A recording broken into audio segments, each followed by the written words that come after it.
I'll get my revenge. I'll come back. And I'll fight you. This isn't the end. The night Vanessa ran from that mansion was the darkest night she'd ever seen in her life.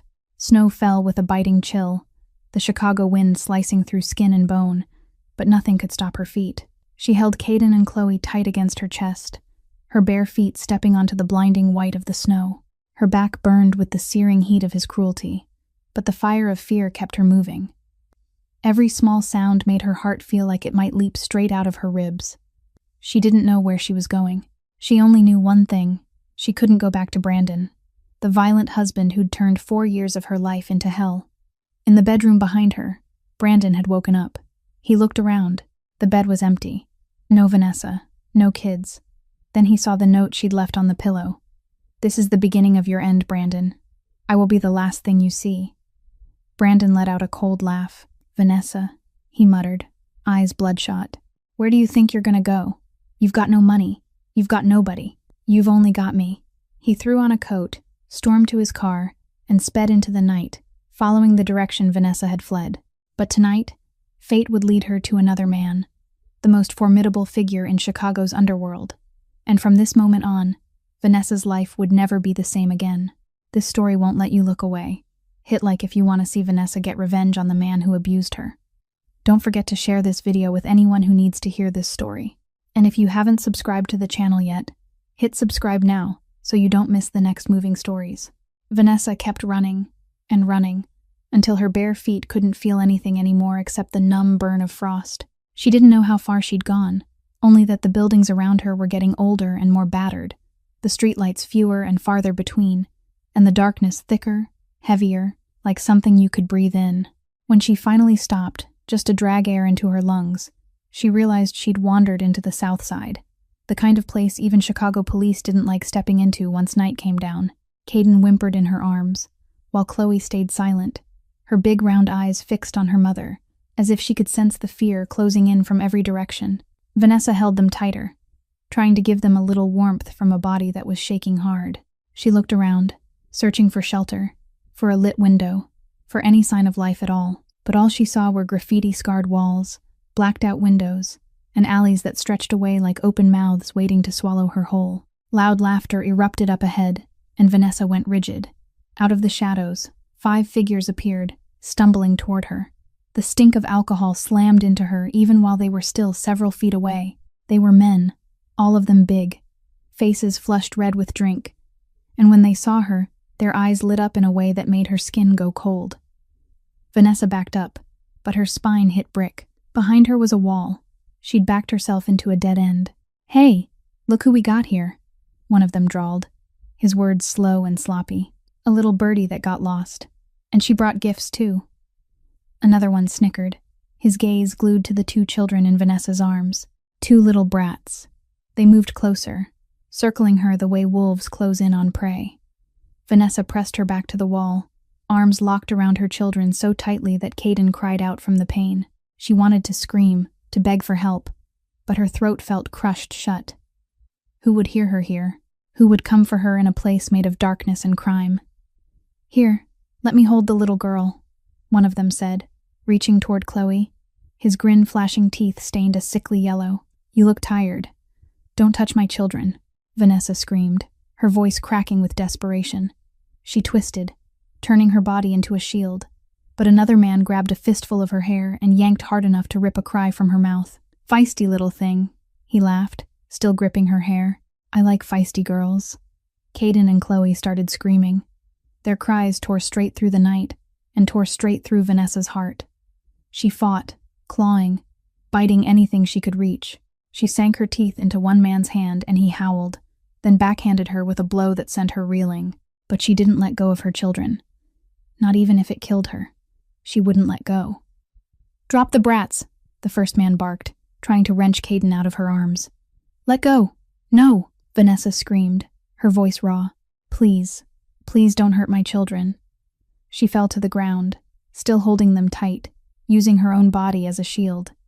Kicks, laughter, curses rained down on her like a storm. Vanessa bit down hard on her lip, refusing to pass out. She couldn't black out. If she did, what would happen to her babies? And right when she thought it was over, right when the last scrap of hope inside her was about to go out. A blinding wash of light swept across the dark alley.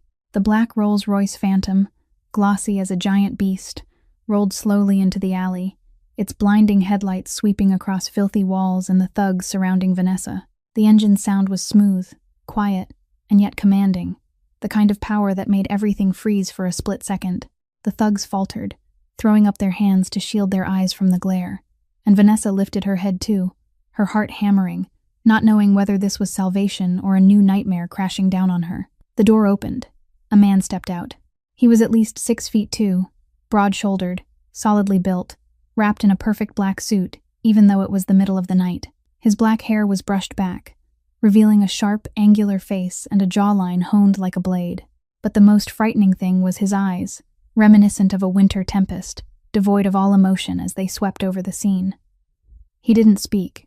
He just stood there, hands in his pockets, and watched. That was all it took. Thornton, one of the thugs stammered, his voice shaking pathetically. His face went from alcohol-flushed red to corpse white in seconds.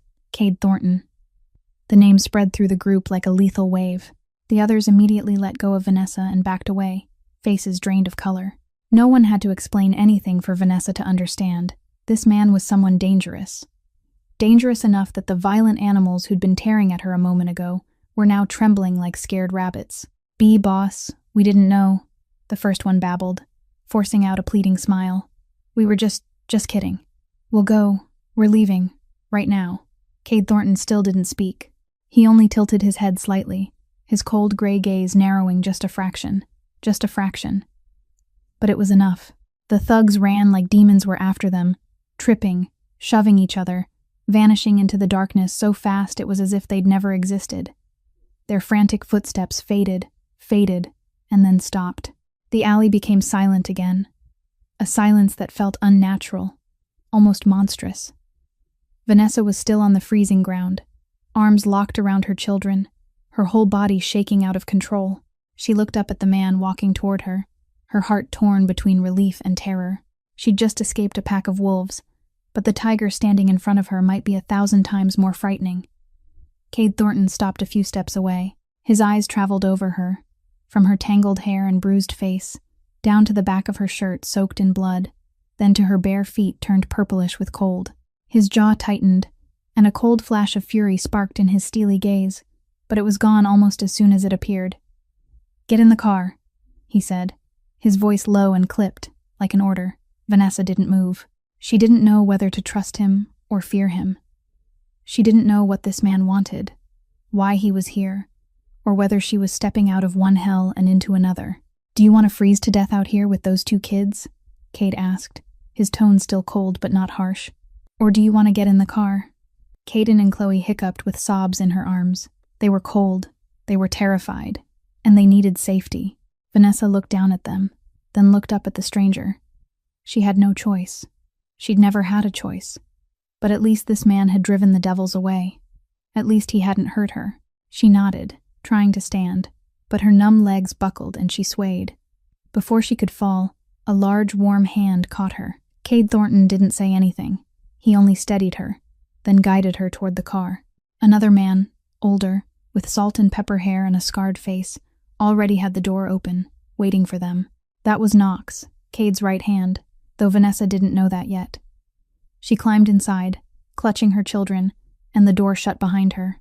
The Rolls-Royce moved, smooth as drifting on clouds, carrying her away from the dark alley, away from the deadly South Side, away from tonight's nightmare. But she didn't know that only minutes after the car disappeared, another vehicle came roaring up.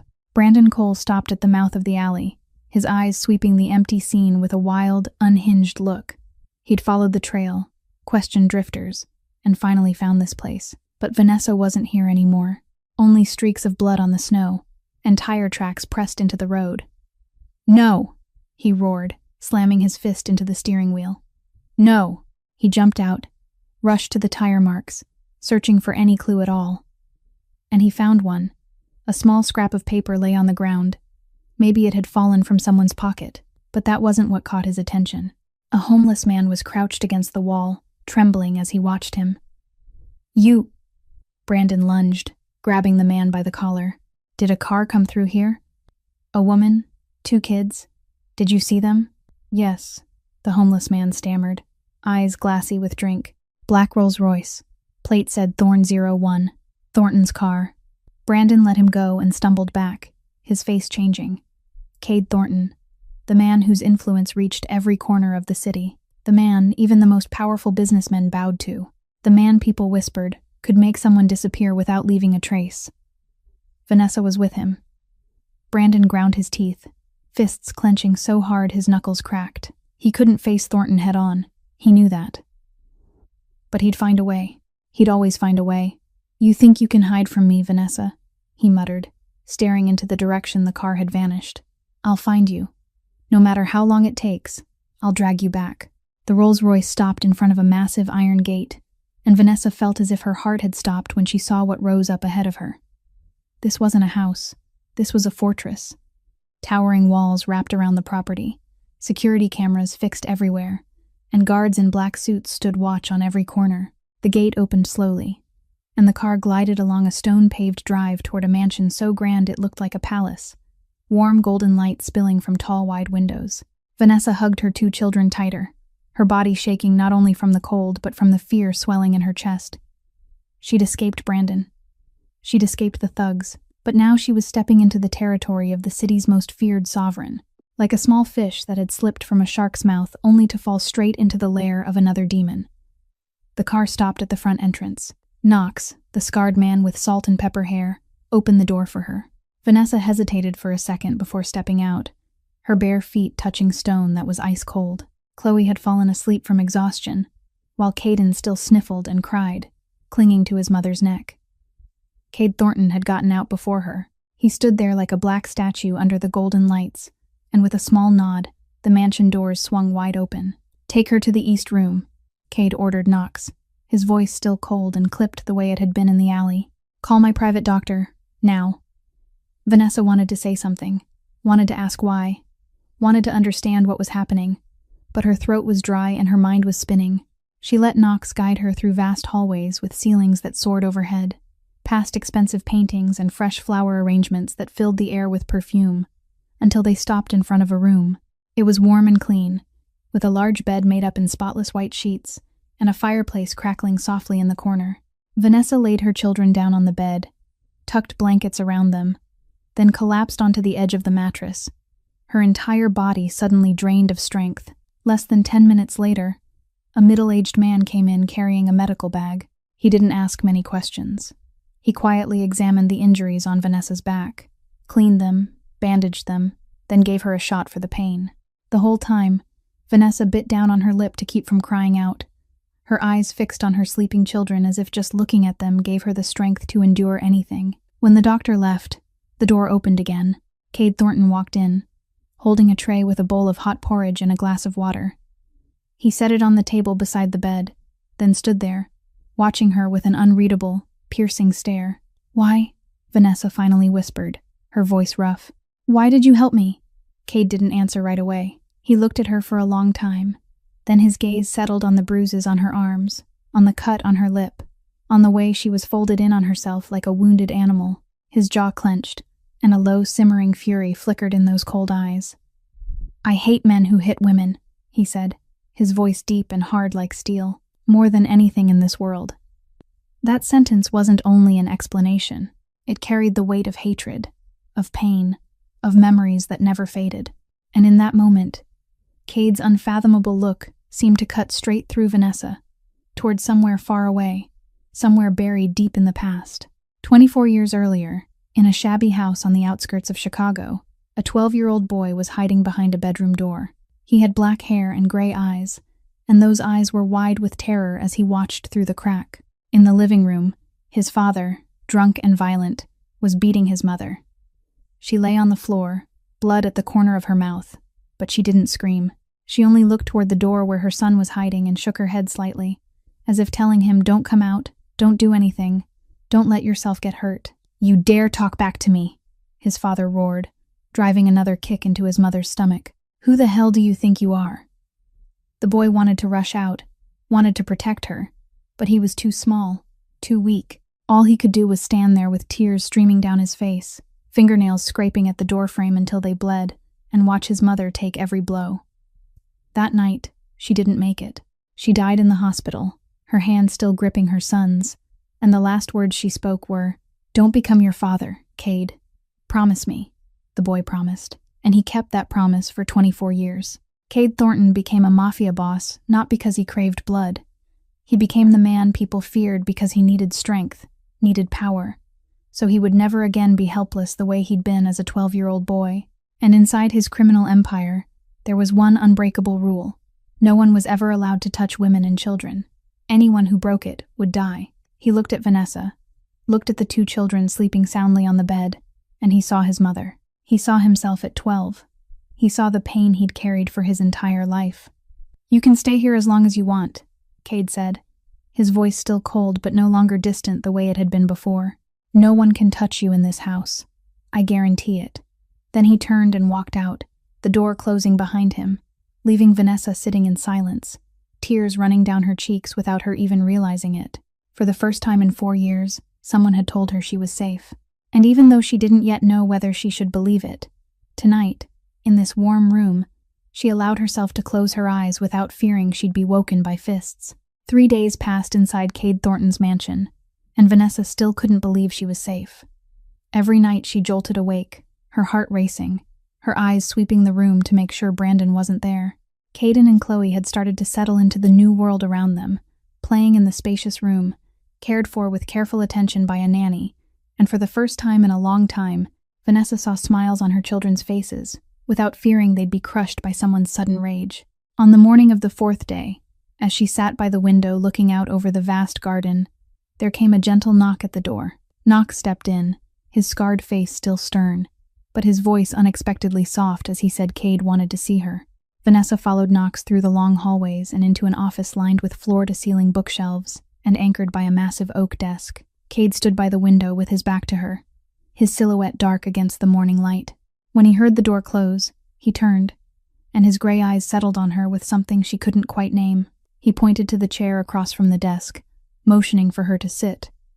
Then he sat as well, his hands lacing together on the desktop. "Tell me," Cade said, his voice low and steady, "about the man who did those things to you." Vanessa swallowed hard. She'd tried to bury those memories, to forget 4 years of hell. But now that she was being asked, everything came rushing back like a flood she couldn't hold back.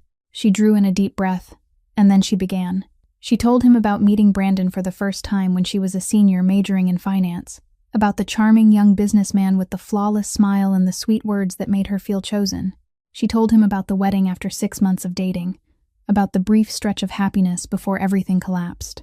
She told him about the first time Brandon hit her, just because she'd come home 15 minutes late, about the backhand that came out of nowhere, and the tear-soaked apologies afterward. She had believed him. She had forgiven him. And it had been the biggest mistake of her life. "He isolated me from everyone," Vanessa said, her voice trembling. "First, my friends, he said they weren't good for me. Then my family.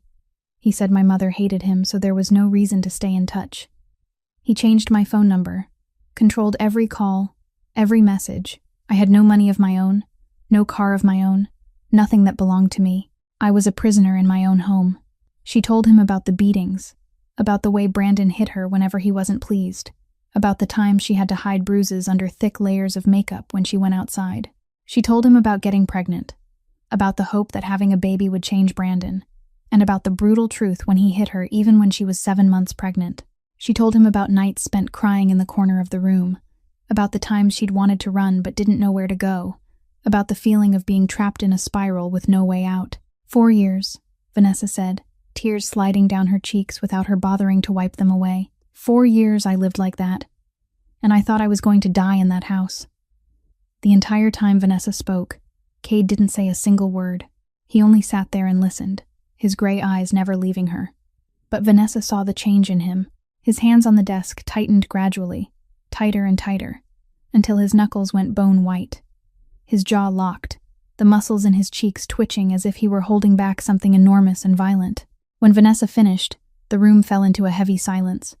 Then Cade stood, walked to the window, and turned his back to her. He stayed there for a long time, saying nothing, only the sound of his harsh breathing filling the stillness. When he turned around, His gray eyes were no longer cold and empty. There was fire in them, there was hatred, and there was a fierce protectiveness Vanessa had never seen in anyone. "Your husband," Cade said, his voice low and hard like cooled steel.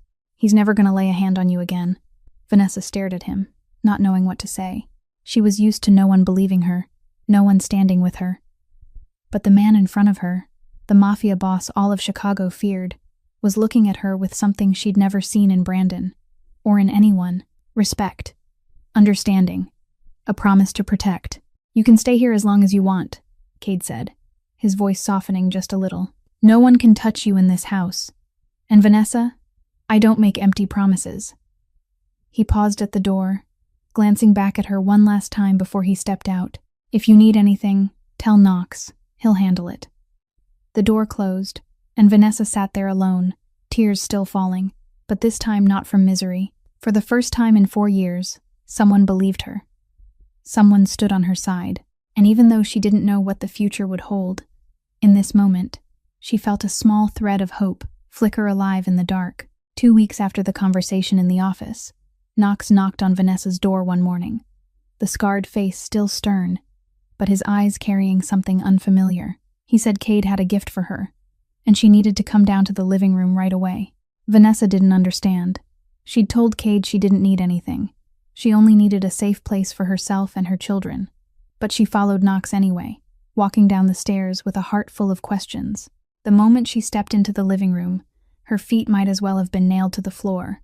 A woman stood there with her back to Vanessa, hair far more gray than Vanessa remembered, a thin frame bent slightly by time. And yet Vanessa recognized her instantly. Even after 4 years, even after trying to bury every memory of her family just to hurt less, she recognized that woman out of a million. "Mom," Vanessa whispered, the word catching in her throat. The woman turned around. Martha Bennett, 58, her face carved with deep lines of worry and suffering, her eyes red as if she'd been crying for days. When she saw Vanessa, her whole body started to shake, her lips moving without sound, and then the tears came, pouring out like a broken spring. "Vanessa," she stammered, her voice shattering into sobs. "My baby girl, is it really you? Is it?" Vanessa couldn't answer. She ran to her mother, and they wrapped themselves around each other in the middle of that vast living room, crying as if 4 years of separation were breaking open all at once.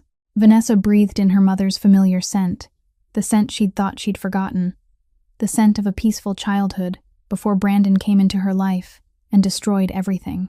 "I thought I'd lost you," Martha sobbed, her hands stroking Vanessa's hair as if she was afraid Vanessa would vanish. 4 years. 4 years I didn't know where you were, if you were even alive. I thought you hated me. I thought you didn't want to see me anymore." "Hate you." Vanessa lifted her head, tears flooding her eyes as she stared at her mother in shock. "How could you think that? I love you more than anything in this world." Martha shook her head, tears still falling. "Brandon. He told me you didn't want to see me anymore. He told me you had a new life. You didn't need me, and I was only bothering you. I went to the house to find you. So many times, but he always chased me away, said you were busy, you didn't want to see me, you told him not to let me in." Vanessa went still, the blood in her veins turning to ice. Brandon had told her her mother didn't care about her anymore, that her mother had found a new life and wanted nothing to do with her, that Vanessa was a burden, and her mother was happy she'd gotten married so she wouldn't have to worry about her. Vanessa had believed it. She'd suffered. She'd resented her mother in silence for 4 years, and it had all been a lie. "He changed my phone number," Vanessa said, her voice shaking with rage. "He controlled every call, every message. Mom, I didn't know you came looking for me. I didn't know you still loved me. He lied to both of us." Martha held her tighter, her body trembling with grief and fury. She told Vanessa about nights spent crying alone because she missed her daughter, about the times she'd stood outside Brandon's gate begging to see her child and receiving only cold rejection, about the pain of believing her own daughter had turned her back on her. For 4 years, she'd lived in a hell of her own, not knowing her daughter had been surviving a hell 1,000 times worse. "I'm sorry, Mom," Vanessa sobbed. "I'm sorry I believed him, that I didn't find a way to reach you, that I let him tear us apart." "It's not your fault," Martha said, her voice firm even through the broken sobs. "It's never your fault. It's his fault. That evil man's fault. You're the victim. You didn't do anything wrong. They clung to each other and cried for a long time after that, until Caden and Chloe came running downstairs, curious about what was happening. When Martha saw her grandchildren for the first time in her life, she cried again, but this time the tears were joy. She gathered the two children into her arms, kissed their cheeks, and spoke their names with all the love she'd been holding inside for 4 years. Vanessa stood watching, tears still falling, but her heart warmer than it had been in years. She turned her head and saw Cade standing in the living room doorway, leaning against the frame, his gray eyes fixed on the reunion with an expression she couldn't understand. When their eyes met, Vanessa could only manage 2 words, her voice thick. "Thank you." Cade didn't say anything. He only gave a small nod, then turned and walked away, leaving 3 generations in that living room with smiles and tears. Vanessa watched his back as he disappeared, and for the first time she wondered, what kind of man was that cold Mafia boss, really? While Vanessa was savoring those rare, peaceful days with her mother and her children, on the other side of the city, Brandon Cole wasn't sitting still. He'd been hunting for his wife like a madman for weeks, but every lead ended in a dead end. The name Cade Thornton, the one that homeless man had mentioned that night, kept haunting him. But he didn't dare do anything reckless. He needed information. He needed to be certain where Vanessa was. And more than that, he needed a plan to drag her back without having to face Chicago's most dangerous shadow head-on. That was why he hired Raymond Vance, known as Ray, the best private investigator money could buy. Ray was 38, a former cop who'd been fired for taking bribes, and now he made his living digging up the secrets people wanted buried. He didn't ask many questions. He didn't judge. As long as the client paid enough, he'd find whatever needed finding. "Find my wife," Brandon said when he met Ray in a filthy bar on the outskirts. "She ran a few weeks ago. Took my 2 kids. I'll pay you double your usual rate if you find her within a week." Ray took the job without blinking. He started with the clues Brandon provided, retraced the trail from the night Vanessa fled, questioned drifters and petty criminals on the south side. It took him only 3 days to confirm who the Rolls-Royce with the plate Thorn 01 belonged to, and to watch from a distance long enough to be sure Vanessa truly was inside Cade Thornton's mansion. But that was also the moment Ray decided to stop. He called Brandon one evening, and his voice wasn't calm anymore. "Mr. Cole, I found your wife. She's with Cade Thornton." "Good," Brandon said, excitement sharp in his tone. "Then figure out how to get her outside. I'll pay more if I have to." A long silence stretched over the line. Then Ray spoke, his voice flat and icy. "Mr. Cole, are you kidding me? That's Thornton, Cade Thornton. Do you even know who he is? Anyone who touches what's his dies. And I'm not joking. I once saw a guy try to steal from one of Thornton's businesses, and they found his body drifting on the Chicago River 2 weeks later. I want to stay alive, Mr. Cole. I'm returning your money." "Coward," Brandon roared into the phone. "I'll pay triple, 5 times, whatever you want. No amount of money is worth trading my life." Ray replied coldly. "Find someone else. I'm out." Then he hung up, leaving Brandon alone in his office, so furious he smashed the phone against the wall. He ground his teeth, fists clenching until his knuckles cracked. Vanessa was right there, almost within reach, but he couldn't touch her because a demon was guarding her. He wasn't strong enough to go up against Thornton, he knew that. But he wouldn't give up. Brandon Cole never gave up what belonged to him, and that was when he came up with another plan. If he couldn't use brute force against Thornton, he'd use money. Money could buy anything, even loyalty. He only needed to find someone weak inside Thornton's den, someone with a flaw he could exploit, and then he'd have eyes and ears inside that fortress no one could breach. He started digging. Not into Vanessa anymore, but into the people who worked for Cade Thornton. He paid informants, bribed small-time criminals with connections to the underworld, and finally, after nearly a month, he found what he needed. Derek Holt, 35, a butler who'd worked for Thornton for 5 years. He was trusted. He had access to sensitive information. And most important, he had a deadly weakness: gambling. Derek was so deep in addiction he owed an enormous sum to dangerous loan sharks, a debt big enough to make a man desperate. And Brandon knew this was the fish he needed to hook. He approached Derek late one night, when the butler was sitting alone in a cheap bar after losing everything at the casino. Brandon slid onto the stool beside him, set a thick envelope on the table, and spoke in a voice soft as velvet. I hear you're having money trouble. I can help you. I'll pay off your debts. And on top of that, $500,000 in cash. You only have to do one small thing for me." Derek stared at the envelope, then at Brandon, his eyes wary, but glittering with greed. "What thing?" "There's a woman in Thornton's house," Brandon said, his mouth curling into a cold smile. "My wife. I want to know everything about her. Where she goes, what she does, who she meets, and most of all, when she's alone." Derek swallowed. He knew it was dangerous. He knew if Thornton found out, he'd die. But that money, enough to erase his debts and start a new life, was too much to refuse. "Fine," Derek said, his voice rough. "I'll do it." Brandon smiled and pushed the envelope toward him. He'd found his piece for this game. Now all he had to do was wait. A month after reuniting with her mother, Vanessa began to feel restless. She couldn't live in Cade's mansion forever. She couldn't keep letting other people feed her and her children like they were freeloaders. She'd once been a top student, graduating with honors in finance, and she was capable of taking care of herself. Over the past 4 years, Brandon had turned her into someone completely dependent on him, and she refused to repeat that with anyone, not even Cade Thornton. She needed to prove to herself that she could stand on her own 2 feet, that she wasn't the weak woman Brandon had tried to mold her into. One morning, after leaving Caden and Chloe with Martha, Vanessa put on the only office outfit she had, fixed her hair, and set out to find work. She'd prepared carefully. She'd reprinted her diploma.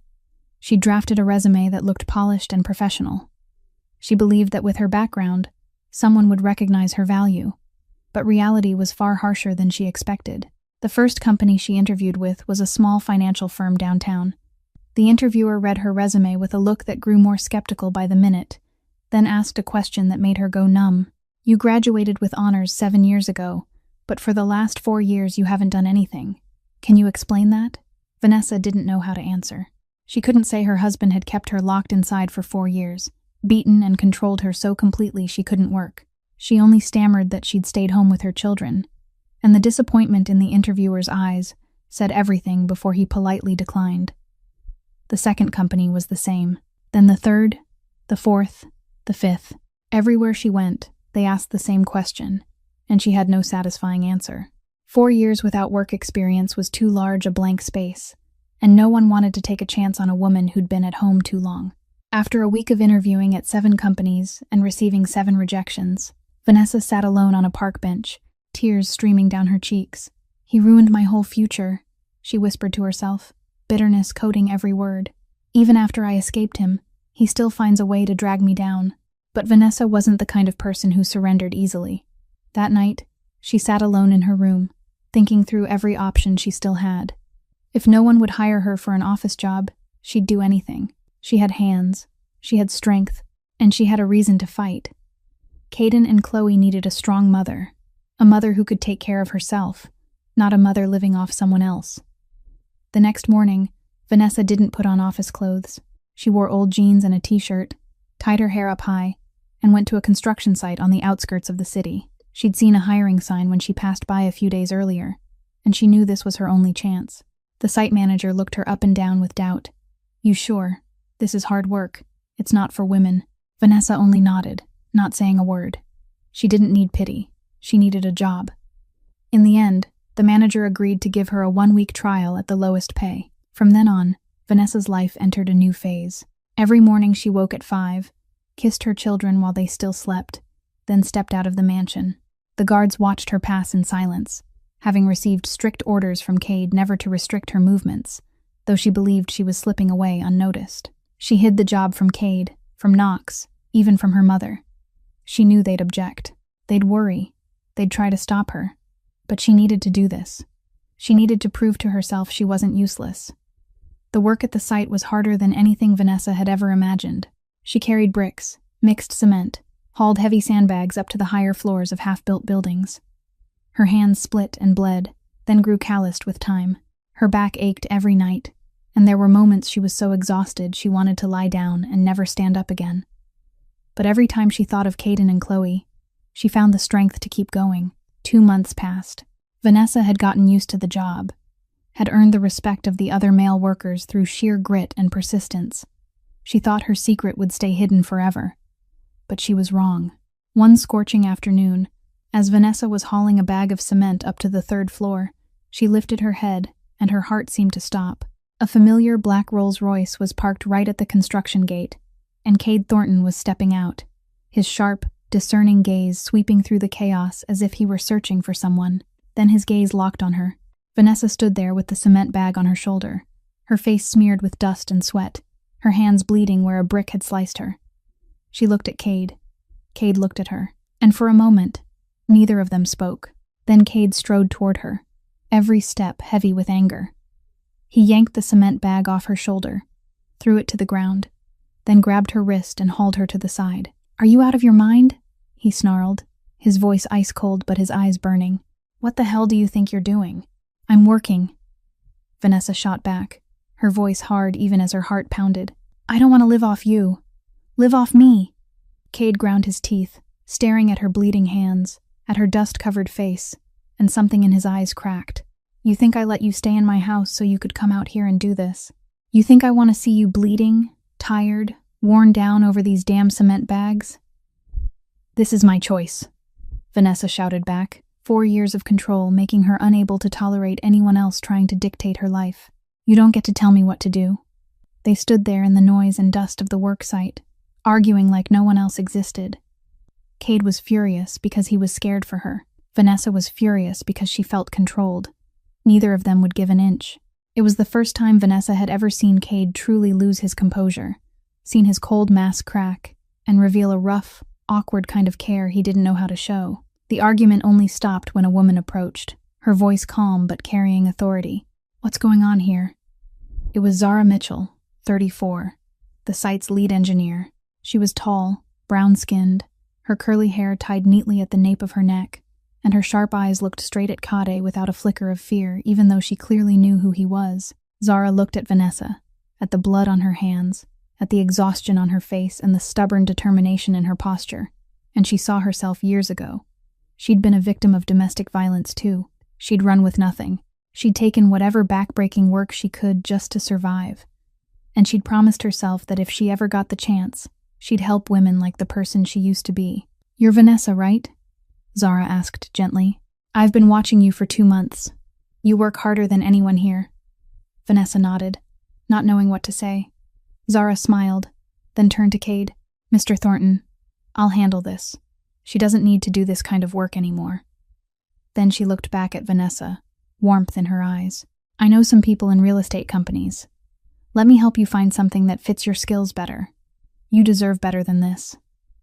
Vanessa stood there and tears suddenly spilled over. She wasn't crying from sadness. She was crying because for the first time, someone saw her effort, saw her worth, and wanted to help her, not out of pity, but out of respect. "Thank you," she whispered, her voice breaking. "Thank you." Just as she'd promised, Zara helped Vanessa find a new job in only 2 weeks. It was an administrative position at a mid-sized real estate company in downtown Chicago, a direct rival of the very company Brandon was running, though Vanessa had no idea.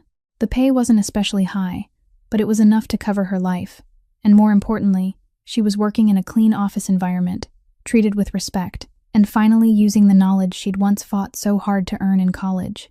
On her first day, Vanessa stood in front of the bathroom mirror and looked at herself in a simple black suit, modest but professional, and she almost cried from happiness. She'd done it. She'd stood on her own 2 feet. A month after she started the new job, Vanessa decided to move out of Cade's mansion. She found a small 2-bedroom apartment in a quiet neighborhood, close enough to her workplace that she could walk every morning, and safe enough that she could let the kids play without her chest tightening with fear. When she told Cade her decision, he didn't argue. He only studied her for a long moment with gray eyes she couldn't read.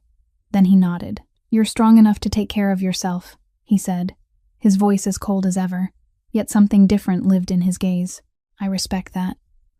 Vanessa moved into the new apartment with Martha, Caden, and Chloe on a weekend morning. The apartment was far smaller than Cade's mansion. The furniture simpler too, but it was hers, a place she was paying for with money she'd earned, and that feeling was more precious than any luxury. Caden and Chloe ran through the rooms cheering about their new space, while Martha quietly cleaned and arranged things with a satisfied smile. This was her family, small but warm, and Brandon's shadow wasn't anywhere in sight. But Vanessa didn't know Cade was still protecting her in silence. He'd ordered Knox to place men on her apartment 24/7, making sure no one could get close without him knowing. Those guards stayed hidden in the shadows, never letting her notice, but they were always there, like invisible guardian angels. Cade told Knox it was only a precaution, that Brandon Cole was still a potential threat. But Knox had been at his side long enough to know the real reason wasn't only that. A week after Vanessa moved out, Cade came to see her for the first time. He showed up at her apartment door on a Saturday night, carrying 2 large bags stuffed with toys, and when Caden opened the door, the boy shrieked with delight. "Uncle Cade! Uncle Cade is here!" Chloe ran out behind him, and the 2 kids clung to Cade like he was Santa arriving early. Vanessa stood in the kitchen, watching the scene with disbelief she couldn't hide. She'd never seen Cade like this, never seen the cold Mafia boss lower himself to a child's eye level, patiently listening as they babbled about the most meaningless things in the world. "What'd you bring us?" Caden asked, eyes shining as he stared at the bags. "Open them and see," Cade said, and his voice was gentler than Vanessa had ever heard it. The kids dove into the bags like 2 tiny storms, and squeals filled the apartment when they discovered the toys they'd dreamed of. A race car set for Caden, a doll for Chloe, and a massive building set they could play with together. Vanessa wanted to say Cade didn't need to do this, that she didn't want to owe him more than she already did. But when she saw the smiles on her children's faces, she couldn't bring herself to speak. Then something miraculous happened. Caden, after playing with the race cars for a while, suddenly looked up at Cade with wide, sparkling eyes. "Uncle Cade, can we play horses? Can I ride on your back?" Vanessa almost choked. She was about to stop her son, about to say you can't bother him. But before she could, Cade dropped to his knees. The most powerful Mafia boss in Chicago, the man the entire underworld feared, was crawling across the floor of a small apartment, pretending to neigh like a horse while Caden rode on his back, and Chloe ran around clapping and squealing, and Cade laughed. It was the first time Vanessa had ever seen him smile like that. A real smile, not the cold or mocking one she'd seen before. It softened the sharp lines of his face, lit up eyes that were usually unreadable. In that moment, he wasn't the iron-fisted leader anymore. He was just a man, playing with 2 children he cared about. Vanessa leaned against the kitchen doorway, one hand around a cup of tea that had gone cold, and her heart beat strangely. She felt something warm spreading through her chest, something she'd thought had died after 4 years of hell with Brandon. She didn't dare name it. She didn't dare admit it. But it was there, real and unmistakable. When the children finally grew tired, and Martha led them off to bed, Cade stood up and brushed dust from the knees of his expensive suit without a single complaint. He looked at Vanessa, and for a brief moment, their eyes met. "Thank you," Vanessa said, her voice light as breath. "For everything." Cade didn't speak. He only nodded and walked toward the door. But before he disappeared into the night, he glanced back, and Vanessa could have sworn she saw something in those storm-gray eyes. Something soft, something gentle, something that didn't belong to the Mafia boss all of Chicago feared. The door closed, and Vanessa stood there alone, one hand pressed to her chest, feeling her heartbeat racing. She knew she was stepping into dangerous territory, knew this feeling could be the biggest mistake of her life. But tonight, for the first time in a long time, she allowed herself to hope. In the weeks that followed, Cade started coming to Vanessa's small apartment more often. Sometimes he brought new toys for the kids. Sometimes he brought food he claimed his private chef had made too much of.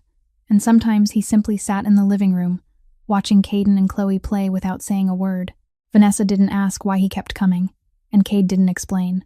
They were like 2 strangers, slowly growing used to each other's presence, like 2 broken pieces trying to fit together, not knowing if they ever truly could. One night near the end of the month, after Martha had taken the children to bed and the apartment had fallen quiet, Cade was still there on the old sofa, staring into nothing. Vanessa brought out 2 cups of hot tea, set one in front of him, then sat in the chair across from him. She didn't speak. She only waited, because she'd learned Cade wasn't the kind of man you could force into a conversation. He'd open up when he was ready, or he'd never open up at all. "Do you want to go out on the balcony?" Cade asked suddenly, his voice low and rough, as if he hadn't spoken in hours. Vanessa nodded. They stepped onto the small balcony, where they could see part of Chicago's skyline, high rises glittering with light. The night was cold, but not unbearable. They stood side by side in silence for a long time, and then Cade began to speak. his voice as soft as the night wind. "My mother's name was Miranda," he said, eyes fixed on the distant skyline. "She was the gentlest woman I ever knew. She could bake the best pastries in Chicago. She could sing me to sleep every night. And she could smile even after my father had just beaten her until her face was bruised." Vanessa didn't say anything. She only listened. She knew Cade needed to speak, needed someone to hear him without judgment. "She endured my father for 12 years, Cade went on, his voice turning sharper. 12 years of being hit, humiliated, treated like trash. I asked her once why she didn't leave, and you know what she told me. She said she wanted me to have a complete family, wanted me to grow up with both a father and a mother. She thought she was sacrificing for me, but really she was killing herself." He stopped, jaw clenched, and Vanessa could see the muscle in his neck pulled tight as a wire. "The night she died, I was 12, Cade said, his voice cracking slightly. "I hid behind the door and watched my father beat her, and I couldn't do anything. I was too small, too weak, too useless. She looked at me through the crack, and she shook her head, telling me not to come out. She protected me to the very last second, while I just stood there and watched her die." Tears rolled down Vanessa's cheeks. She didn't try to stop them, because she knew that pain. She understood that pain. "I swore at my mother's grave that I'd never be that weak again," Cade said, his voice turning cold and hard. "I built this empire so no one could hurt the people I care about. But I swore something else, too." He turned to look at Vanessa, those gray eyes deep and raw with hurt. "I swore I'd never love anyone, because anyone close to me is in danger. I've got enemies, Vanessa. A lot of enemies. And if they know I care about someone, that person becomes a target." Vanessa stepped closer and placed her hand on his arm. She could feel his muscles locked tight beneath the expensive fabric of his suit. "You're not a monster, Cade," she said softly. "You're a 12-year-old boy who saw the worst thing in the world and tried to survive the only way he knew how. You built walls around yourself so you wouldn't be hurt again. I understand that. I've been like that too." Cade looked at her, and for the first time Vanessa saw a crack in his cold armor. "You don't understand," he said hoarsely. "I kept that promise for 24 years. I didn't allow myself to care about anyone.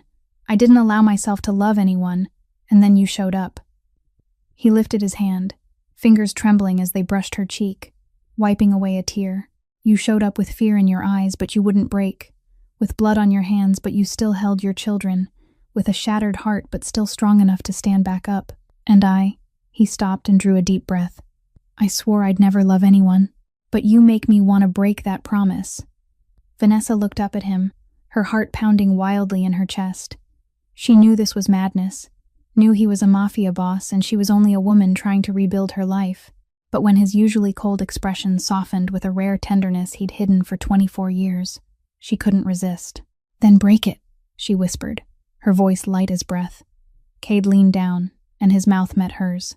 The first kiss was so gentle it felt like a passing breeze, trembling and careful, as if they were both afraid of shattering something precious. There was no fever, no raging hunger, only two wounded people reaching for comfort in each other. Cade's hand rested softly against her cheek. Vanessa's fingers curled into the lapel of his jacket, and they stood there on that small balcony beneath the Chicago night sky like two lost souls who had finally found each other. When the kiss ended, Cade pressed his forehead to hers, gray eyes closed. "I don't know where this will lead," he murmured, his voice rough. "I don't know if I can protect you from my world, but I know one thing." He opened his eyes and looked straight into hers. "I won't let anyone hurt you again, not even me."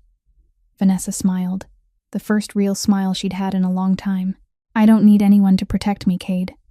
I just need someone to stand beside me." Cade nodded, then pulled her into his arms, holding her tight as if he was afraid she'd disappear. That night, on the small balcony of an ordinary apartment, the coldest mafia boss in Chicago broke his vow, and Vanessa, the woman who'd once believed she'd never trust a man again, allowed herself to love again. 2 weeks after that kiss on the balcony, the relationship between Vanessa and Cade began to grow in a rhythm that was slow, but steady. They saw each other almost every day, sometimes over dinner with the kids, sometimes in late-night conversations on the small balcony. Cade stayed cold in front of other people, but when it was just the two of them, he softened in a way Vanessa had never thought was possible. She started to believe that maybe, just maybe, she'd found a man who was nothing like Brandon. But she forgot one important thing. Cade Thornton wasn't only the gentleman she knew. He was also the most powerful mafia boss in Chicago. One weekend afternoon, Vanessa decided to go to Cade's mansion to give him the scarf she'd been knitting with her own hands for the past 2 weeks. She wanted to surprise him, wanted to see that rare smile when he received an unexpected gift. Martha agreed to watch the kids for an afternoon, and Vanessa went to the mansion without warning, thinking it would feel more romantic that way. She was wrong. When she arrived, the gate wasn't locked like it usually was. There were no guards standing in their familiar places. Everything was strangely quiet, and unease began to spread through her chest. Vanessa stepped inside, crossed the wide garden, and headed for the front door. She was about to ring the bell when she heard voices carrying from behind the house, near a storage building she'd never paid attention to before. Curious and worried, she went around to the back, and what she saw froze the blood in her veins. Cade stood there with his back to her, facing a man kneeling on the ground. The man was trembling, his face covered in blood, and he was stammering as he begged for something. Around them stood 4 or 5 men Vanessa recognized as Cade's people, faces cold as ice, still as statues. "You sold my information to outsiders," Cade said, his voice so cold Vanessa felt the temperature drop by 10 degrees. "You know what the consequences are. Please, spare me," the man screamed, tears and blood mixing on his face. "I've got a family. I've got children. Please. I've got people I want to protect too," Cade said, without a flicker of softness. "And you threatened their safety." Then he raised his gun. The shot cracked like thunder, and the man collapsed to the ground, not moving again. Vanessa couldn't stop the horrified scream that tore out of her throat. The sound made everyone turn, and Cade's gray eyes met her eyes, wide with fear. For a moment that felt endless, nobody spoke. Then Vanessa turned and ran. She ran like something was chasing her, stumbling, catching herself, running again. She heard Cade calling her name, heard footsteps behind her, but she didn't stop. She couldn't stop. The image of that man crumpled on the ground kept flashing in her mind, tangled with the gunshot and the sharp, metallic smell of blood. Knox had time to order the guards not to chase her, and Vanessa escaped the mansion in a panic. She took a taxi back to her apartment, pulled her children into her arms without explaining anything to her mother, then locked herself in the bedroom and cried all night. She'd fallen in love with a killer. She'd let a killer into her life, into her children's life. She'd been foolish to believe she could trust another man after Brandon. That night, she decided she'd take the kids far away, maybe to another city, another state, anywhere there was no shadow of Cade Thornton. She began packing through tears, her hands shaking so badly she couldn't fold clothes neatly. But then she stopped. In the pile of things, she found the teddy bear Cade had bought for Chloe, the race car set Caden loved, and the scarf she'd been knitting for Cade, still unfinished. She looked at those things, and other images rushed in. Cade on the floor, being a horse for the kids to ride. Cade wiping her tears on the balcony. Cade talking about his mother with eyes full of pain. Cade saving her in the dark alley, taking her to his mansion, caring for her when she thought she was going to die. Who was the man who'd killed someone in front of her? He was Cade Thornton, the mafia boss. But the man who'd held her, kissed her, and sworn to protect her was Cade Thornton too. The same person, 2 different faces. And she had to decide whether she could accept both. 2 days passed in torment. Vanessa didn't eat, didn't sleep. She only sat by the window and thought. Cade didn't come to see her, didn't call, didn't text. He was giving her space, giving her time, and that hurt her more than if he'd tried to explain. On the 3rd day, Vanessa made her decision. She went to Cade's mansion that evening, this time letting Knox know ahead of time. When she stepped into Cade's office, he was standing by the window with his back to her, just like the first time she'd told him about Brandon. He didn't turn around. He didn't speak. He only stood there like a stone statue. "I'm afraid," Vanessa said, her voice filling the silent room. "I'm afraid of what I saw. I'm afraid of who you are." Cade still didn't turn. "I understand," he said, his voice rough. "You should leave. You should take the kids far away and forget me. I'll arrange everything. Money, protection, anything you need. But I trust you too." Vanessa cut him off, and this time Cade turned, his gray eyes widening in shock. Vanessa walked closer, 1 step at a time, until she stood right in front of him. "You've got your principles," she said, looking straight into his eyes. "You don't kill innocent people. You kill traitors. People who threaten the ones you care about. That's your world. And I can't change that.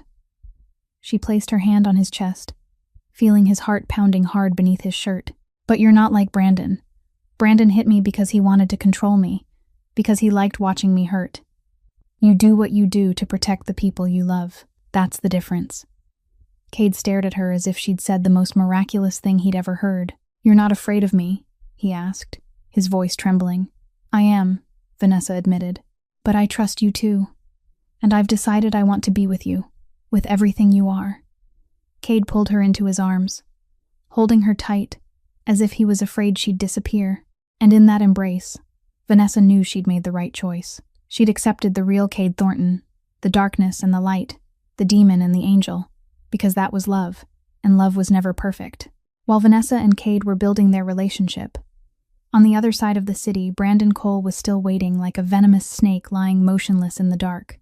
It had been nearly 3 months since he'd bought Derek Holt, Cade's butler, and through all that time Derek had fed him detailed information about Vanessa's life.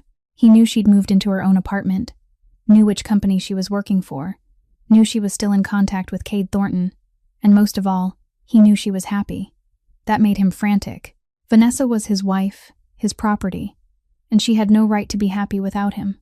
On a Wednesday night, Brandon met Derek in a dim bar on the outskirts of Chicago, a place where nobody knew their names. Derek looked more worn down than the last time, his eyes sunken from lack of sleep, his hand trembling as he held his drink.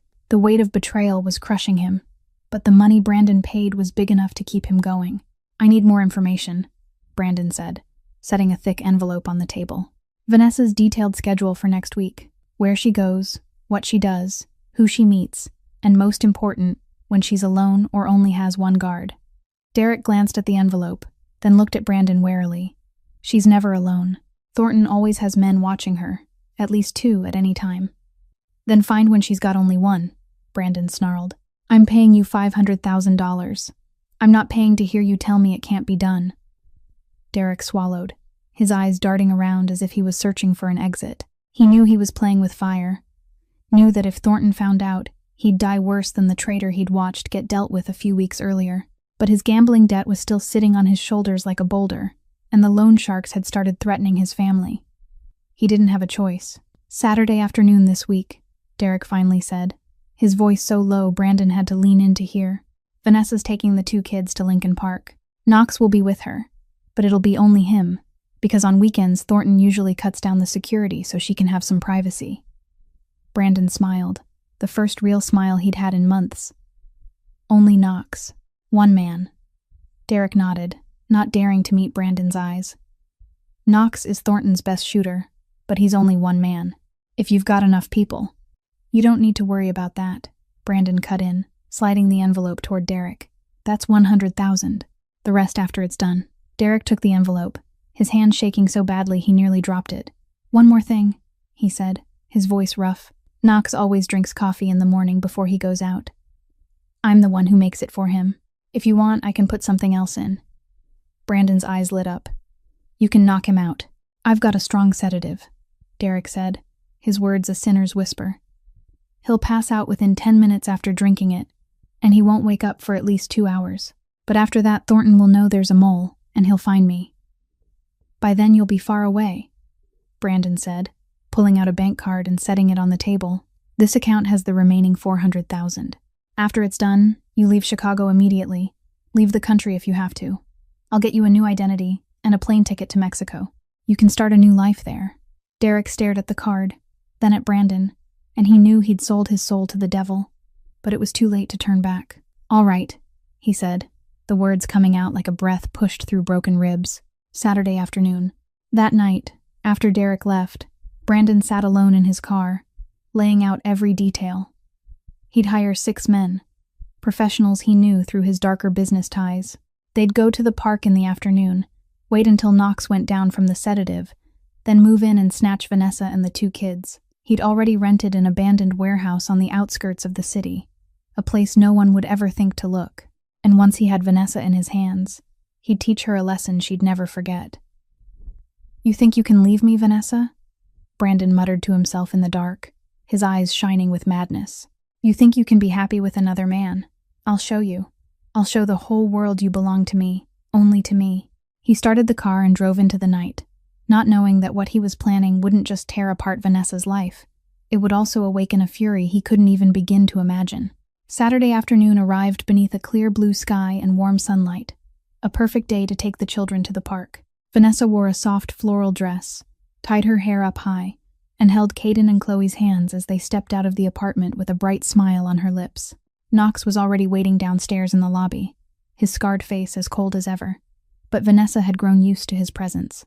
She didn't know that this morning, when Knox drank the cup of coffee Derek had made, a dose of sedative strong enough to drop a horse had been dissolved into it. She also didn't know that behind every tree trunk, every street corner, there were eyes filled with malice tracking her every step. They reached Lincoln Park at around 2 in the afternoon. Caden and Chloe immediately ran toward the playground, their clear laughter ringing through the peaceful air. Vanessa sat on a nearby bench, smiling as she watched them play, while Knox stood a few steps away, his eyes constantly sweeping the area. Everything felt normal, until Knox suddenly swayed. Vanessa turned and saw him gripping the edge of the bench as if it was the only thing holding him upright. His face drained pale and sweat pouring off him. "Knox, are you okay?" she asked, springing to her feet in alarm. But before she could reach him, Knox collapsed to the ground, completely unconscious. Vanessa screamed in horror, dropped beside him, shook him, called his name, but he didn't respond. And that was when she heard footsteps. 6 men appeared from every direction, surrounding her like wolves closing in on prey. They wore black, their faces hard as stone, and they moved with the precise efficiency of professionals. Vanessa screamed for her children, tried to run toward the playground, but a brutal hand seized her hair and yanked her backward. Caden and Chloe heard their mother's scream, turned, and began to cry as they ran toward her. But 2 other men cut them off and scooped them up despite their terrified screams and frantic kicking. "Let my children go," Vanessa screamed, clawing and punching at the man holding her. "Let go! Somebody help me!" But the park was quiet in the late afternoon, and the few walkers nearby fled the moment they saw violence erupt. No one came to save her. Vanessa was dragged toward a black van parked close by, and Caden and Chloe were thrown inside right after her. The doors slammed shut, and darkness swallowed them. Inside the van, Vanessa pulled her children tight against her chest, trying to soothe them even though her own heart was beating so hard it felt like it might break. She looked around, searching for any way out, and that was when she saw him. Brandon Cole sat in the front seat and turned to look back at her with the coldest smile she'd ever seen. "I told you you'd never get away from me," he said, his voice smooth as velvet and just as poisonous. "You think that Mafia bastard can protect you? You think you can be happy without me?" Vanessa didn't answer. She only held her children tighter and stared at him with pure hatred. The van drove for nearly an hour, down empty roads and past abandoned industrial lots, until it stopped in front of an old warehouse on the outskirts of the city. Vanessa and the children were yanked out of the van and shoved inside the warehouse, where only a few dim bulbs threw weak light across the space. The air was damp and cold, and Vanessa knew her hell had returned. Brandon stepped in after them, took off his coat, rolled up his sleeves as if he was getting ready for work. "You know, Vanessa," he said as he walked, pulling out the familiar leather belt, "I've waited a long time for this day. You embarrassed me. You left me for another man. You thought you could escape me. Now I'm going to teach you a lesson you'll never forget." "Mom! Mom!" Caden and Chloe shrieked, trying to run to her, but 2 men held them back.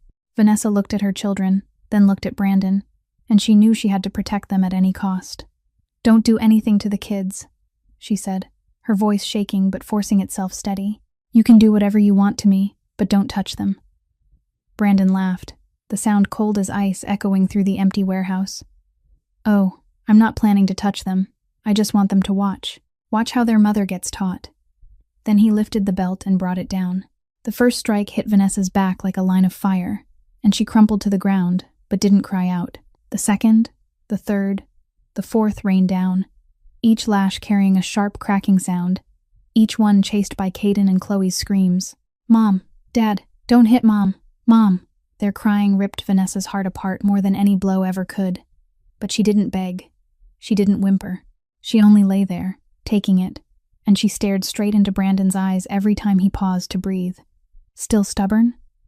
Brandon roared, delivering another strike. Beg me. Say you'll come back to me." Vanessa spat blood onto the floor, lifted her head, and her voice came out thick with contempt. "I'll never come back to you. Even if I die, I'll never come back to a coward like you." Brandon froze, his face going pale with rage. Then he raised the belt again, preparing to bring down the hardest blow yet. But at that exact moment, the roar of an engine thundered outside, and the warehouse doors exploded open. When the news that Vanessa had vanished reached Cade, he was sitting in his office, going over business reports. One of his men burst in, face drained white, stammering that Knox had been found unconscious in the park and that Vanessa and the children were gone. For 24 years, no one around Cade had ever seen their boss lose control. He was always the rock, the ice, the calm at the center of every storm. But in that moment, everything collapsed. Cade shot to his feet and flipped the massive oak desk, a thing that weighed hundreds of kilograms, as if it were a toy, and his roar shook the mansion like thunder. "Find her," he shouted, his gray eyes blazing like two coals. "Find her right now. Tear all of Chicago apart if you have to."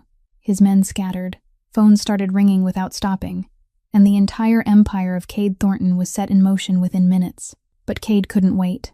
He stormed downstairs, where Knox had just been brought back, and was beginning to come around after Cade's private doctor administered an antidote.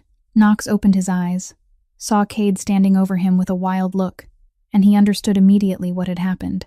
"The coffee," Knox rasped, his throat raw from the sedative. "Derek made my coffee this morning. It was him.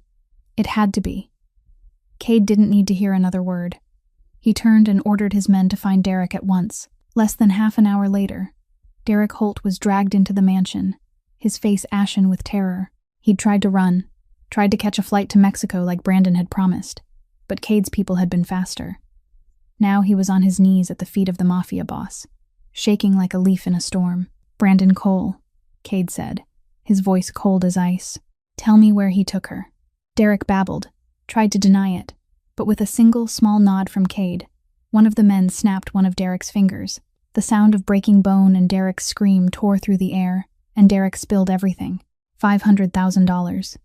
The information about Vanessa, the kidnapping plan, and the address of the warehouse on the outskirts of the city. He confessed like a machine, too terrified to hold back even one detail. Cade didn't waste another second. He ordered the cars and the weapons prepared, and within 15 minutes, a convoy of 15 black vehicles tore out of the estate, heading for the warehouse Derek had given up.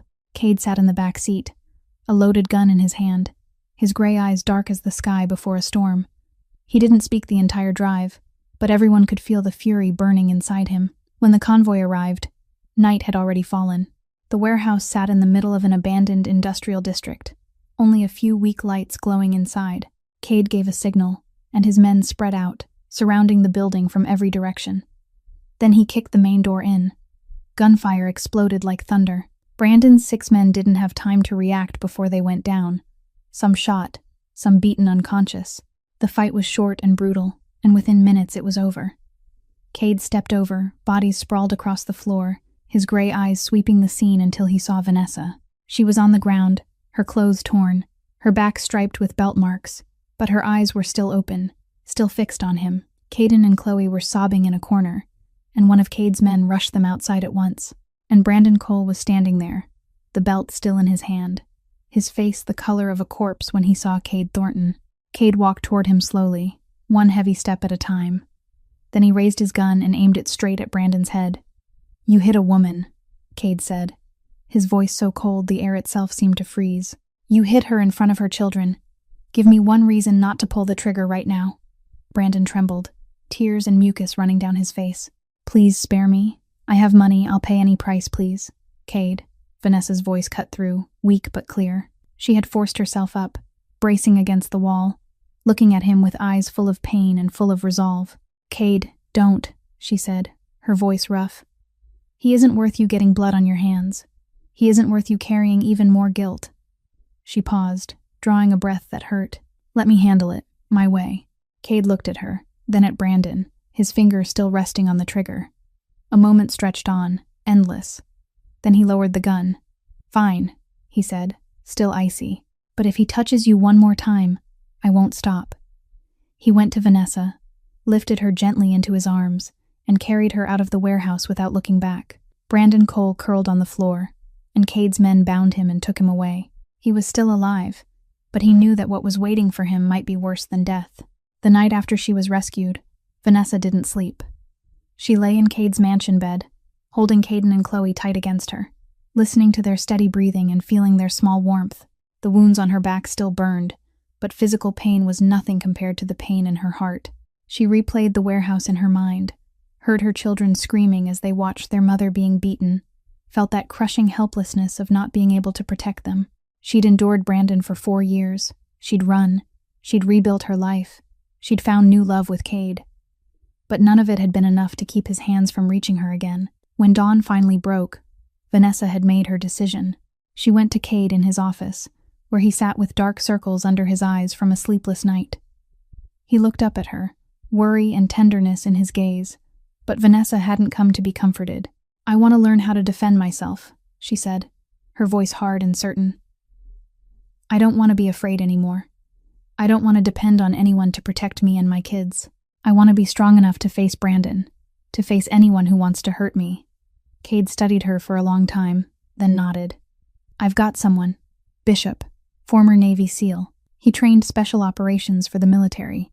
He won't go easy on anyone, but if you really mean it, he'll turn you into a fighter." Vanessa didn't hesitate. "I want that." Bishop was a 40-year-old man, tall, built like a wall, with eyes sharp as blades and a face that never showed emotion. When he met Vanessa for the first time, he looked her up and down with a cold, measuring stare. "You sure?" he asked, his voice low and rough. "I don't teach gentle lessons. You'll hurt, you'll get tired, you'll want to quit hundreds of times. And I won't stop just because you cry." Vanessa held his gaze. "I survived 4 years of beatings and I didn't break. You think I'm scared of being tired?" Something flickered in Bishop's eyes. Maybe respect. "All right, we start tomorrow, 4:30 in the morning." And from there, 18 months of hell began. Every morning, Vanessa's alarm went off at 4. She woke in darkness, kissed Caden and Chloe's foreheads as they slept, then slipped out. Martha had agreed to move in to help with the kids, and that let Vanessa focus completely on training. By 4:30, she was at Bishop's gym, and the first thing was always a 10-kilometer run. No breaks, no slowing down, no excuses. In the first weeks, she threw up after every run, her legs shaking so badly she could barely stand. But she didn't quit. After the run came combat training. Bishop taught her Krav Maga, the practical fighting system used by Israeli special forces. No flashy moves, no fair rules. Only one goal: take your opponent down by any means. She learned how to punch, kick, lock an arm, break a joint, and most of all, she learned how to turn her own body into a weapon. Bishop didn't hold back, and Vanessa went home with new bruises every day. There were times she hurt so much she couldn't move, nights she cried from exhaustion, but every morning she still got up and kept going. At 6 in the morning, she came home to shower and eat breakfast with the kids. At 7, she went to the office and worked like any ordinary employee, with no one knowing she'd already survived 2.5 hours of training hell. At 6 in the evening, after work, she went back to the gym again. This time it was strength, endurance, and another hour of fighting practice. At 9 in the evening, she went home, read the kids a bedtime story, then collapsed into bed in total exhaustion, and the next morning, it all repeated. By the 3rd month, Vanessa's body began to change. The soft curves were replaced by lean muscle, and the hands that had once been delicate could now throw punches hard enough to make Bishop take a step back. By the 6th month, she could run 10 kilometers without gasping, could take hits that once would have dropped her. By the 12th month, she began to win sparring matches against Bishop, even though he was still much stronger than she was. But more important than physical strength was what changed inside her. The fear that had haunted her for 4 years started to dissolve, replaced by confidence and a steady, unbreakable will. She wasn't a victim anymore. She was becoming a warrior. Through those 18 months, every time she was drained, every time she wanted to quit, Vanessa whispered to herself, "Wait for me, Brandon. I'm coming." That sentence kept her moving, the fuel in her veins, the fire in her chest whenever darkness tried to swallow her will. One morning, after the final session, Bishop stood in front of her with his arms crossed over his chest. He looked at her, and for the first time in 18 months, Vanessa saw the faintest hint of a smile on that cold face. "You're ready," he said. Vanessa nodded, her eyes blazing with a resolve nothing could shake. She was ready. Ready to go back and face the demon from her past. Ready to end it all. Throughout those 18 months of training with Bishop, Vanessa wasn't only rebuilding her body, she was quietly preparing for another kind of war. She knew physical strength alone wouldn't be enough to defeat Brandon completely. She needed proof. She needed truth. She needed justice. And she spent every spare minute gathering it all. First came the photographs. Vanessa dug out the old phone she'd hidden before she ran, and she found hundreds of pictures of her injuries after each beating. Bruises on her face, belt marks on her back, cuts on her hands. She'd taken them in secret for 4 years without even knowing why, only as a way to prove to herself she wasn't crazy, that what was happening was real. Now those photos became a weapon. Next came the messages. Brandon often sent her threatening texts after she didn't obey, violent, controlling words he assumed no one would ever see. Vanessa had backed up every one of them, stored them carefully, and now she printed them into a thick file. Then came the medical reports. Cade's private doctor had examined her and documented every injury from the first night she arrived at the mansion, and every injury again after the kidnapping at the warehouse. Those reports, stamped and signed by a professional physician, were evidence Brandon couldn't deny. And finally, she needed witnesses. Martha was ready to testify about how Brandon had isolated Vanessa from her family. Zara Mitchell, the woman who'd helped her find work, agreed to speak about Vanessa's condition when she met her at the construction site. But Vanessa knew she needed one more person, someone who could prove Brandon wasn't only violent with her, but a systematic abuser. That was why she went looking for Tiffany Mercer. Tiffany was 25, a young, beautiful model, and Brandon's new girlfriend after Vanessa escaped. Vanessa watched her from a distance for weeks, noticing the way she moved, the way she wore long sleeves, even in summer, the way she flinched whenever a loud sound cracked the air.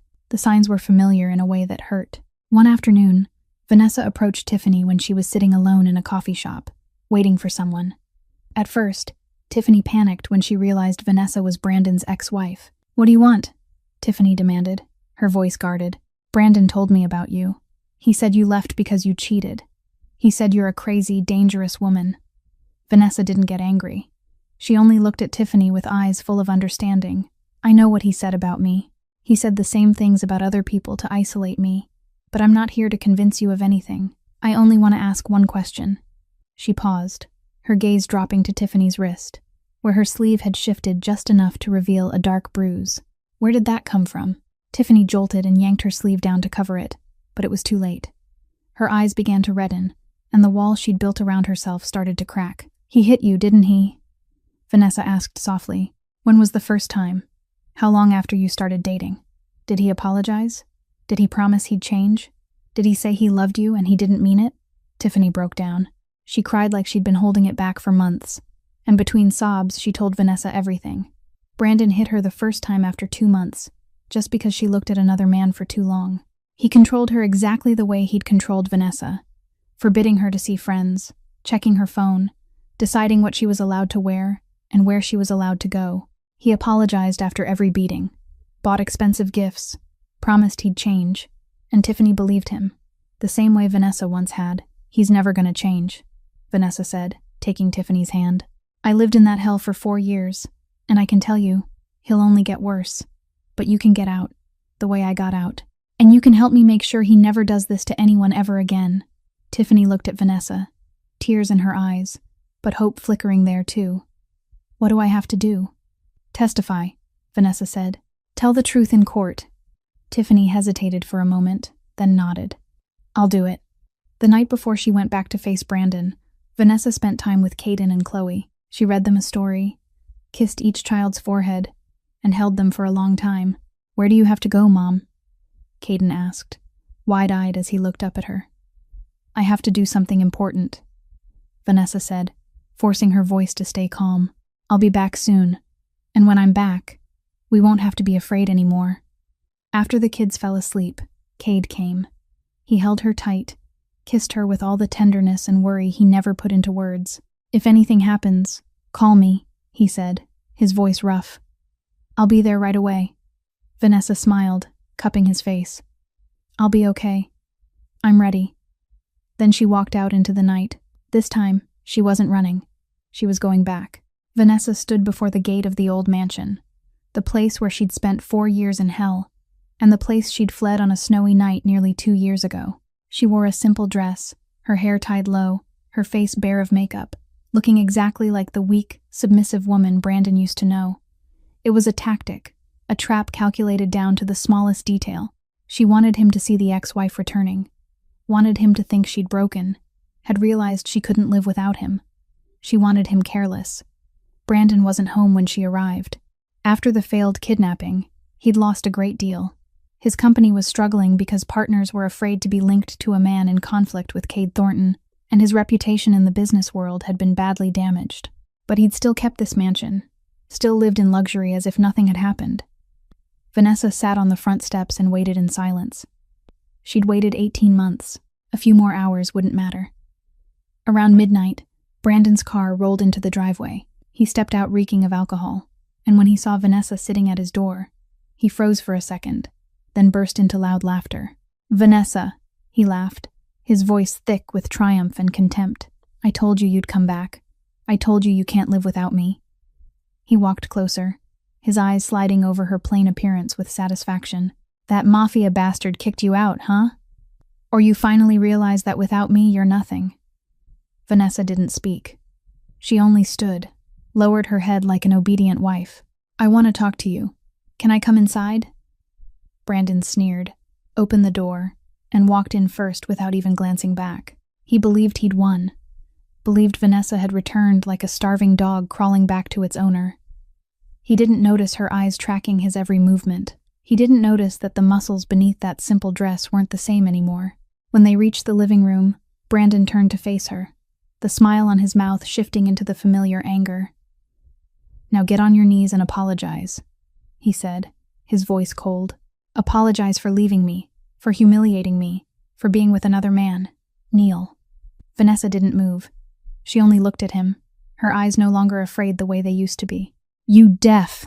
Brandon roared, and he lifted his hand, about to slap her the way he'd done thousands of times before. But this time, his hand never touched her cheek. Vanessa caught his wrist in midair with a speed Brandon couldn't react to. Before he could understand what was happening, she twisted his wrist backward, forcing a cry of pain out of him. Then she swept his legs, and Brandon slammed face down onto the floor with a heavy thud. "What?" Brandon stammered, struggling to rise, but Vanessa had already driven a knee into his back and locked his arms behind him with the precision of someone who'd practiced the same motion thousands of times. You dare. The rules have changed, Brandon," Vanessa said, her voice so cold and calm it made him shiver. "For the past 18 months, I've learned how not to be afraid of you." She hauled him up, dragged him to a chair in the living room, and used the rope she'd brought to bind him tightly to it. Brandon thrashed, cursed, threatened, but each time he tried to fight, the rope only cinched tighter. Finally, he sat there, completely helpless, staring at Vanessa with eyes full of horror and disbelief. Vanessa walked to the corner of the room, where Brandon still kept the leather belt he loved. She recognized it instantly, the belt that had carved itself into her back so many times, the belt that had haunted her sleep for 4 years. She picked it up, felt its familiar weight in her hand, then turned to face Brandon. "Do you remember this?" she asked softly, lifting the belt. Brandon went pale. "Vanessa, don't. I'm sorry. I was wrong. Don't." She raised the belt high, and Brandon squeezed his eyes shut, curling in fear. This was the moment Vanessa had dreamed of for years. The moment the man who'd tormented her would finally taste what she'd endured. But then she stopped. She looked into Brandon's eyes, saw the raw terror there, and realized it was the exact look she'd once worn every time he lifted that belt. The dread, the helplessness, the despair. She'd been that person, and she understood that feeling more than anyone. "I used to want revenge," Vanessa said, her voice filling the silent room. "I used to want to hit you the way you hit me, to make you feel every pain I suffered. But..." She paused, drew a deep breath. "I don't want to become you. I don't want to turn into the monster you are." She threw the belt aside, and it hit the floor with a dry, hollow sound. "I won't hit you," she said, looking straight into his eyes. "But you're going to face the consequences of what you've done. Over the next 2 weeks, Brandon Cole lived in a different kind of hell. Vanessa didn't beat him, didn't physically torture him, but she made him serve. He cooked for her, washed her clothes, cleaned the house for her, exactly the way she'd served him for 4 years.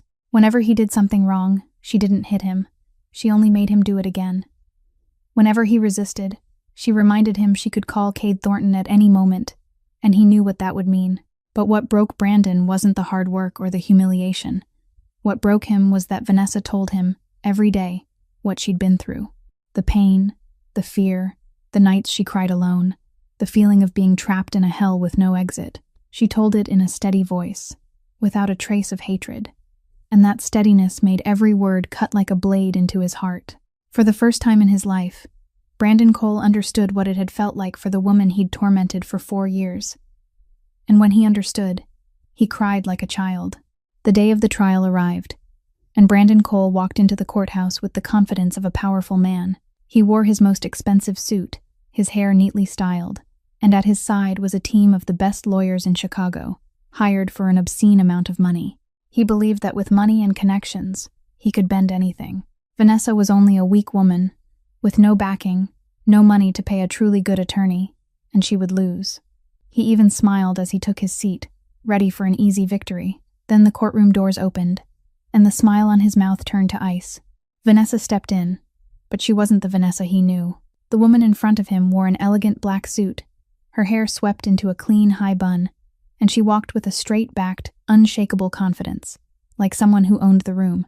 Her eyes were cold and sharp as they swept across the courtroom like a queen entering her own territory. Beside her was a lawyer Brandon recognized instantly, one of the most famous attorneys in the city, the kind people whispered about, the kind who only took cases he was certain to win. Cade Thornton had hired the best for Vanessa. The trial began, and what happened next became Brandon Cole's worst nightmare. First came the photographs. Hundreds of pictures documenting 4 years of injuries were shown on a large screen in the courtroom, each one paired with dates and detailed notes. Bruises on her face, belt marks across her back, cuts and scars scattered over her body. Members of the jury winced in horror, and some of them turned away because they couldn't bear to look. Next came the messages. Hundreds of threatening, humiliating texts Brandon had sent Vanessa over 4 years were read aloud in court. "If you dare leave, I'll kill you. You're useless. Without me, you're nothing. I'll teach you what it means to obey." Each message was a piece of evidence that couldn't be argued with, a window into what he truly was. Then came the medical reports. Cade's doctor was called to testify, laying out Vanessa's condition the first night she arrived at the mansion, and the injuries she suffered after the warehouse kidnapping. The reports were clinical, objective, and impossible to dismiss. Martha Bennett took the stand. She told the court how Brandon had isolated Vanessa from her family, how she'd gone to see her daughter and been driven away, how she'd lived for 4 years in misery believing her own child didn't want to see her. Her voice shook with emotion, and more than one person in the courtroom wiped away tears. Zara Mitchell testified too. She spoke about meeting Vanessa at the construction site, about blood on her hands and exhaustion on her face, about a woman fighting to stand back up after hell. She talked about the strength she saw and why she chose to help Vanessa. But the most important witness was Tiffany Mercer. When Tiffany walked to the stand, Brandon's face drained.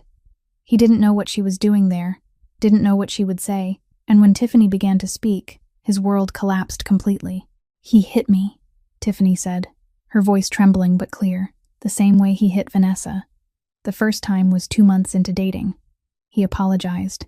He promised he'd change, and I believed him. But he never changes. He's never gonna change. She pushed her sleeve up, showing bruises on her wrist, and the courtroom fell so silent it felt like the air itself stopped moving. When it was Brandon's turn to answer questions, he stammered and denied everything, but no one believed him. His expensive legal team couldn't do anything against a mountain of evidence that couldn't be explained away.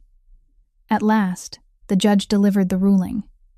Brandon Cole was found guilty of domestic abuse and kidnapping. 85% of his assets were transferred to Vanessa and the children. He received a suspended sentence and a restraining order forbidding him from approaching Vanessa and the kids for 10 years. If he violated it, he'd go to prison immediately. Brandon sat there with his hands on his head, unable to process what had just happened. But it wasn't over. 1 week after the trial, Vanessa hosted a gathering at a major hotel in downtown Chicago. She invited Brandon's friends, family, co-workers, and members of the press. In front of everyone, she told the truth. No exaggeration. No smear campaign. Only the truth of what she'd lived through for 4 years. People were shocked. Those who'd once praised Brandon as a model husband now looked at him with disgust. Friends turned their backs. Partners cut ties. The media spread the story everywhere. Within days, Brandon Cole went from a successful businessman to a man society couldn't stand. He lost everything. Money, reputation, friends, all of it vanished like smoke. He had to sell the mansion and move into a grim little apartment on the edge of the city. No one called anymore. No one visited. No one wanted to know his name.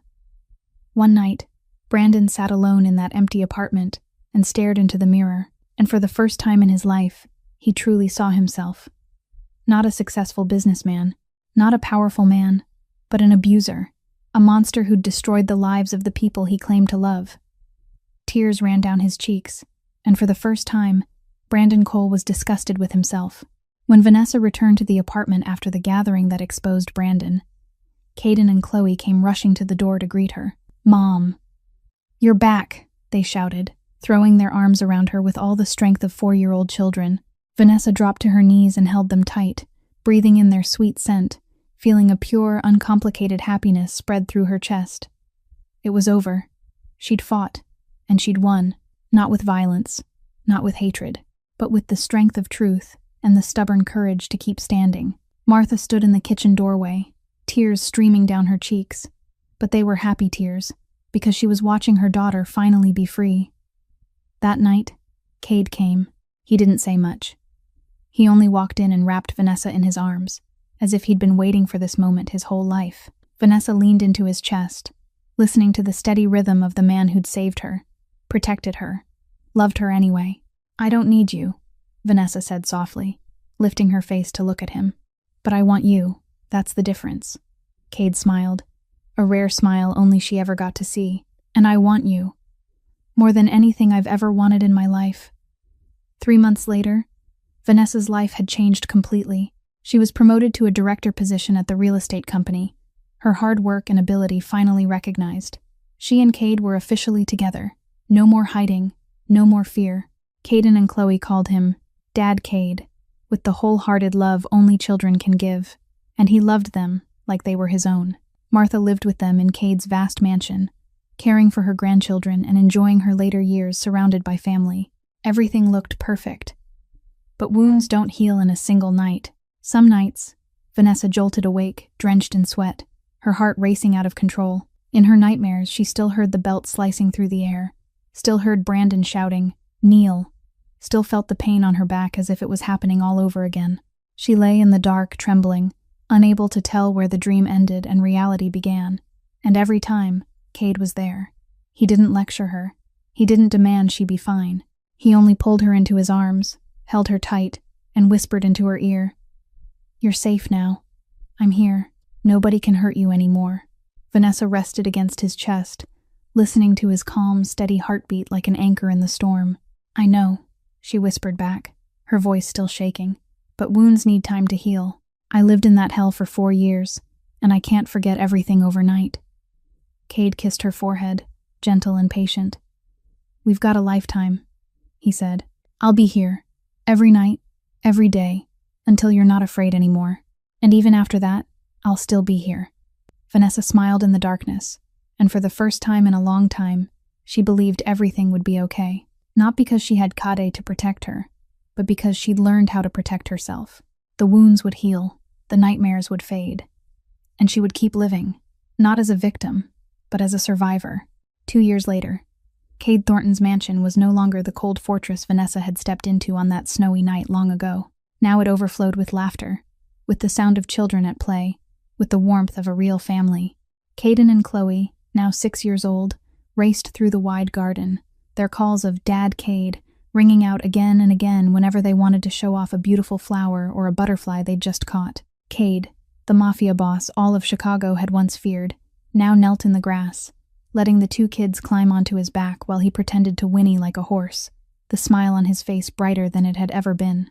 Martha sat on the porch, knitting and watching her grandchildren play. her expression peaceful and satisfied after so many years of pain. Vanessa stood by the living room window, looking out at the scene with a heart full of happiness. She felt Cade come up behind her, his arms wrapping around her waist, his chin resting on her shoulder. They stood there in silence for a while, soaking in the calm. "You know," Vanessa said, her voice soft as breath, "the night I ran from Brandon, I thought it was the worst night of my life. I didn't have money. I didn't have anyone. Only my 2 kids and my fear. I thought my life was over." "And now?" Cade asked gently. Vanessa turned, looking into the gray eyes of the man she loved, a smile blooming on her lips. "Now I know it was the most beautiful night of my life, because it led me to you. It led me to the life I deserved." Cade kissed her forehead, and together they looked out at the garden where Caden and Chloe were playing, where bright laughter chased away every shadow of the past. People say that what doesn't kill you makes you stronger. Vanessa proved it. She walked through hell, she rose from the ashes, and she rebuilt her life with her own hands. She learned that she deserved love, respect, and a life without fear. And more than that, she learned she was far stronger than she'd ever believed. For any women who are suffering the way Vanessa once suffered, remember you aren't alone. Leave when you can. Seek help. Believe in yourself. You're stronger than you think, and you deserve a better life. If this story touched your heart, please hit the like button and share it with anyone who needs to hear it. Don't forget to subscribe to our channel so you won't miss more moving stories every day. How did Vanessa's story make you feel? Did it connect to anything in your real life? Leave a comment below and share what's in your heart. We really want to hear from you. Wishing everyone watching this video good health, a joyful life, and peace every single day. Goodbye, and see you in the next video.